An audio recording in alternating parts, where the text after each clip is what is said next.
हाल ही में केंद्रीय गृह मंत्री अमित शाह का बयान बड़ा जोरों पर रहा, जिसके अंतर्गत उन्होंने एक टर्मिनोलॉजी यूज की थी जो कि बड़े न्यूज़पेपर में और हर जगह जानकारी में आई थी, अफस्पा, जिसको बोला जाएगा AFSPA। हर एक व्यक्ति के दिमाग में यह था कि आखिरकार अफस्पा है क्या, ये क्यों चर्चा में आया, अरुणाचल प्रदेश, असम, जम्मू कश्मीर, पूर्वोत्तर क्षेत्रों में यह क्यों चर्चा का विषय बना हुआ है।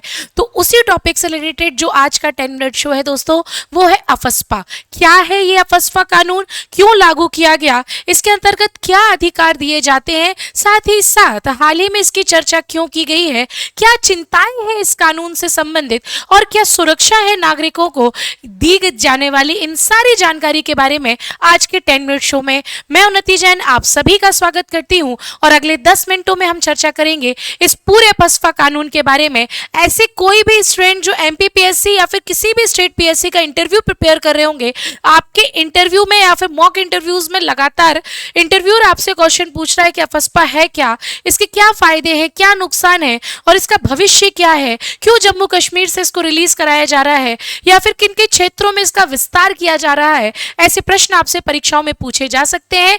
तो आप लोग इस सेशन को जरूर ध्यान से देखें। अगले 10 मिनटों में इस कानून को समझेंगे और इसकी गहराई तक जाएंगे और समझेंगे कि यह कानून फिर से चर्चा में क्यों आया है। फटाफट कक्षा को शुरू करते हैं। आज का 10 मिनट शो जो होने वाला है वो होने वाला है अफस्पा कानून। असम, अरुणाचल प्रदेश, नागालैंड में अफस्पा का विस्तार किया जाएगा, जम्मू कश्मीर को इससे थोड़ा सा रिलीज किया जाएगा। ये सारी चर्चाओं के बारे में हम चर्चा करने वाले हैं। जितने भी स्टूडेंट हैं फटाफट आप लोग विनर्स इंस्टीट्यूट के टेलीग्राम चैनल को फॉलो कर लीजिए। चर्चा करते हैं गहराई से पूर्वोत्तर राज्यों के क्षेत्रों में या फिर संकटीय क्षेत्रीय में यह अफस्पा कानून क्यों लागू किया गया, इसकी शुरुआत क्यों हुई, इन सब चीजों को समझने से पहले सबसे पहले हमें समझना होगा आखिरकार अफस्पा है क्या। तो अगर हम बात करें अफस्पा का फुल फॉर्म बात करते हैं, arm force special power act. Arm force special power act मतलब सशस्त्र सेना को कुछ विशेष शक्तियां देने वाला यह कानून है। सशस्त्र सेना को विशेष शक्तियां देने से संबंधित यह कानून है। तो ये तो बिल्कुल बेसिक हो गया। अगर बात करें तो पूर्वोत्तर क्षेत्रों में यह बहुत ज्यादा चर्चा में है।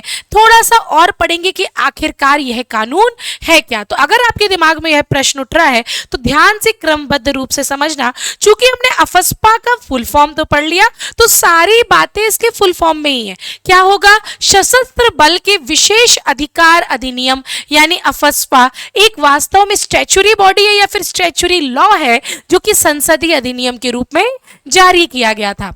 अधिनियम भारत के सशस्त्र बल और राज्यों के जो अर्धसैनिक बल हैं उनको अशांत क्षेत्रों में वर्गीकृत इलाके में विशेष शक्ति प्रदान करता है कि यदि आप सशस्त्र बल के सैनिक हैं या फिर राज्यों के अर्ध सैनिक बल के अंतर्गत आते हैं, अगर आपकी नियुक्ति कोई अशांत क्षेत्रों में होती है तो आपके पास कुछ विशेष अधिकार दे दिए जाएंगे। यह कानून है अफस्पा। ध्यान से सुनना, अफस्पा को लागू करने का मकसद भी यही था कि देश के जितने भी ऐसे क्षेत्र हैं, चाहे वह पूर्वोत्तरीय क्षेत्र हो चाहे वो संकट या आपदाग्रस्त क्षेत्र हो, उनमें कानूनी रूप से शांति लाई जा सके और अशांत क्षेत्रों को संतुलित या स्थिर बनाया जा सके। अगर हम बात करते हैं कि आतंकवाद हो, विद्रोह हो या फिर कई बार ऐसा देखा गया है मणिपुर आदि क्षेत्रों में कि क्षेत्रीय अखंडता को तोड़ मतोड़ करने वाले कानून कहीं ना कहीं लागू किए गए, तो उन सभी चीजों से बचने के लिए अफस्पा कानून लाया गया। चाहे वो आंतरिक असुरक्षा का विषय हो, चाहे वह विद्रोह का विषय हो या फिर वो आतंकवाद से संबंधित घटनाएं हो या फिर क्षेत्रीय अखंडता पर वार किया जा रहा हो, इस संदर्भ में अफस्पा कानून संबंधित राज्य में लागू किया जा सकता है। अगर हम बात करते हैं इस अधिनियम के तहत सुरक्षा बलों को अशांत क्षेत्रों में जहां पर उनकी नियुक्ति हुई है, चाहे वह केंद्र सरकार के सशस्त्र बल हो या राज्य सरकार के अर्धसैनिक बल हो, जहां पर अशांति क्षेत्र है वहां पर कानूनी कुछ विशेष अधिकार दे दिए जाएंगे ताकि क्षेत्रीय अखंडता बनी रहे। तो मैं उम्मीद करती हूं कि अफस्पा का फुल फॉर्म, अफस्पा क्यों लागू किया जाता है, क्या इसका उद्देश्य, ये आपके दिमाग में थोड़ा बहुत पिक्चर बन गई होगी। अगर हम बात करते हैं तो क्या क्या इसके संबंधित नियम है, इन नियमों के बारे में जानकारी ले लेंगे। अशांत क्षेत्र घोषित करने का अधिकार भी अफस्पा कानून के अंतर्गत ही आता है। ऐसे कौन से राज्य होंगे जहां पर ये लागू कर दिया जाए कि वहां पे जो स्थिति चल रही है वो अशांत क्षेत्रों के अंतर्गत आती है, वो इसी कानून के अंतर्गत लागू की जाती है। यह अधिकार किस किस को मिलेगा? तो केंद्र सरकार के पास भी अधिकार है, राज्यपाल के पास भी अधिकार है, और केंद्र शासित प्रदेशों में यदि वहां का प्रशासक और उपराज्यपाल है तो वो भी अशांत क्षेत्रों को इस कानून के अंतर्गत घोषित कर सकता है। यह कानूनी अधिकार केंद्र सरकार, राज्य सरकार के राज्यपाल के पास और केंद्र शासित प्रदेशों के उपराज्यपाल के पास होता है। अगर हम बात करें कि अगर किसी पूरे राज्य को अशांति क्षेत्र में घोषित करना है या फिर राज्य के किसी क्षेत्र को अशांति क्षेत्र में घोषित करना है तो इससे संबंधित क्या कानून होंगे, इसको थोड़ा सा देखना कि चाहे तो केंद्र सरकार, राज्यपाल और केंद्र शासित प्रदेशों के उपराज्यपाल किसी इलाके को भी घोषित कर सकते हैं या फिर पूरे क्षेत्र को भी अशांत क्षेत्र में घोषित कर सकते हैं। इसके लिए कुछ नहीं करना पड़ेगा, चूंकि राज्यपाल है तो वह एक सिर्फ गजेटेड निकालेगा, गजेटेड नोटिफिकेशन से वह क्षेत्र अशांति क्षेत्र में आ सकता है। यह अधिसूचना जो जारी की जाएगी वो अफस्पा कानून की धारा क्रमांक 3 के अंतर्गत लागू की जाएगी और यह बताया गया है कि नागरिक प्रशासन के सहयोग के लिए सशस्त्र बलों की आवश्यकता होने पर किसी क्षेत्र को अशांत क्षेत्र घोषित कर सकता है। चर्चा थोड़ी आगे बढ़ाएंगे। सशस्त्र बल अधिकार अधिनियम अफस्पा कब लागू किया गया? तो 11 सितंबर 1958 को यह कानून लागू किया गया था। पहले तो भारत के पूर्वोत्तर राज्यों में इसे लागू किया गया था, लेकिन चूंकि जहां पर पूर्वोत्तर राज्यों में उग्रवाद की समस्या बढ़ रही थी तो 1989 में आतंकवाद ग्रसित क्षेत्र जम्मू कश्मीर में भी इस कानून को 1990 तक पूरी तरह से लागू कर दिया। मतलब अशांत क्षेत्र पूर्वोत्तर और आतंकवाद से ग्रसित क्षेत्र जम्मू कश्मीर में यह कानून लागू किया गया। और ऐसा नहीं है, इरोमा शिरमोल आपने नाम सुना होगा, ये कहीं ना कहीं ये कानून कई बार विवादों में और विरोध में आया भी है और एक बार इसकी फिर से पुनः चर्चा हुई है। अफस्पा के क्या क्या अधिकार होंगे इनके बारे में चर्चा कर लेते हैं।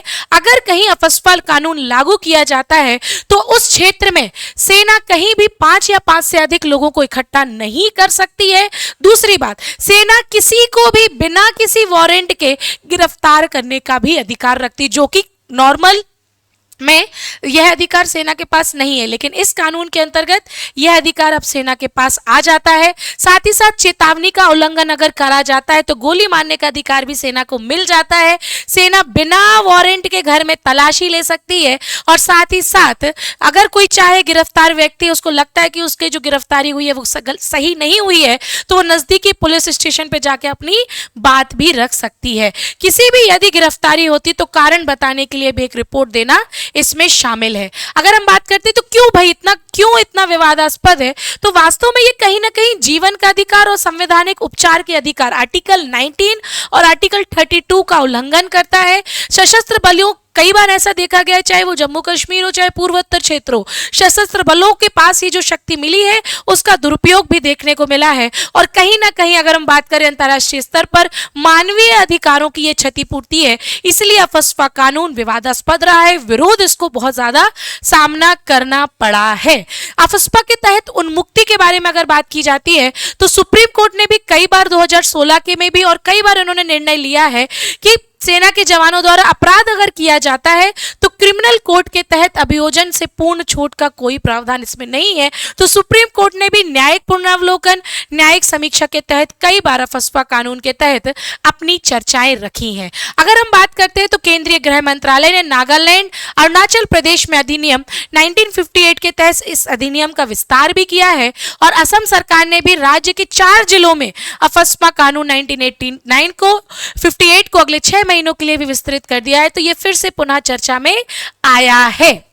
थोड़ा सा और देख लेना, किसी भी अशांत क्षेत्र को अशांत क्षेत्र घोषित करने की जो शक्तियां हैं मैंने ऑलरेडी बताया है, केंद्र सरकार, राज्य के राज्यपाल और केंद्र शासित प्रदेश को इस अधिनियम 1958 के अधिनियम के तहत धारा 3 में देखने को मिलती है। चूंकि मैं आपको ऑलरेडी बता चुकी हूँ संसद में पास अधिनियम है और संसदीय अधिनियम कहीं ना कहीं अन्य अधिनियमों से ज्यादा शक्ति अपने पास रखता है। अब बात करें कि भाई आज हालात क्या है अफस्पा के, क्यों ये फिर से चर्चा में आया है, तो एक वक्त अफस्पा पूर्वोत्तर भारत के असम, मणिपुर, त्रिपुरा, मेघालय, अरुणाचल प्रदेश, मिजोरम और नागालैंड में लागू था। साल 2015 में इसे त्रिपुरा से हटा लिया गया क्योंकि वहां पे अशांत क्षेत्र अब ज्यादा समय तक नहीं रहा।